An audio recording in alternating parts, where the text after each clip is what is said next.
today. I'm gonna make something great.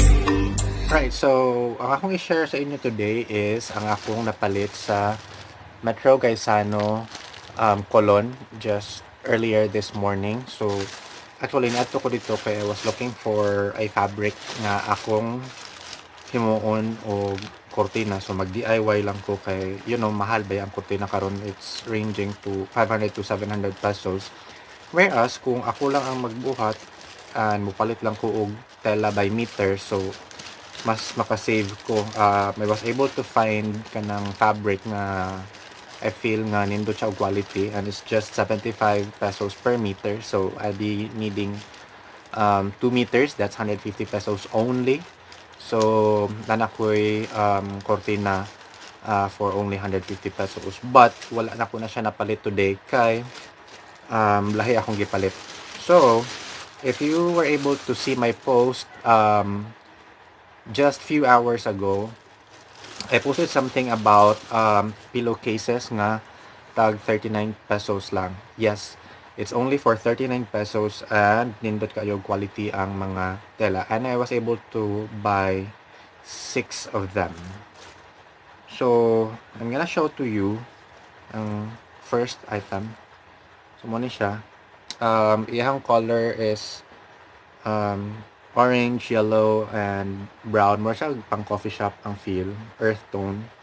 So, duha ni sila. So, this is pair. And, nasa ko napalit nga 4 more. But wala ni sila pares. This one is color green and ay mga leaves nga design. And the other one is medyo blue. Light blue.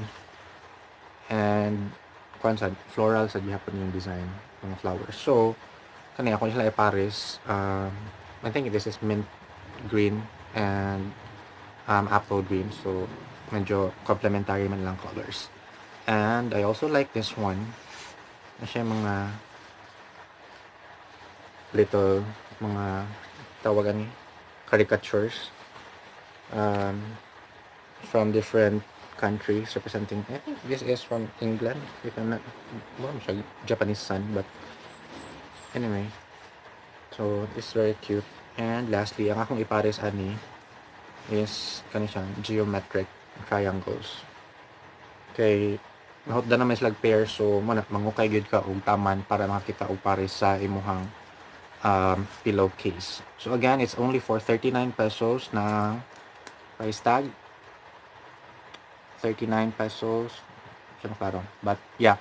So daghan pag stocks dito, so just visit Metro Gaisano Colon, nasa 5th floor. And medyo na siya sa suok, so makita lang ninyo ang section. Nakabutang dito 50 pesos and below nga pillowcase. So na siya sa below. Kay 39 pesos ra. So mura na akong i-share ninyo today. And by the way, niabot ang akong order from Shopee way back katong sa ilang 12/12 nga promo. And just stay tuned sa akong unboxing ana. So this time unboxing na siya kay nagyo siya sa box. So that's it for today. Goodbye.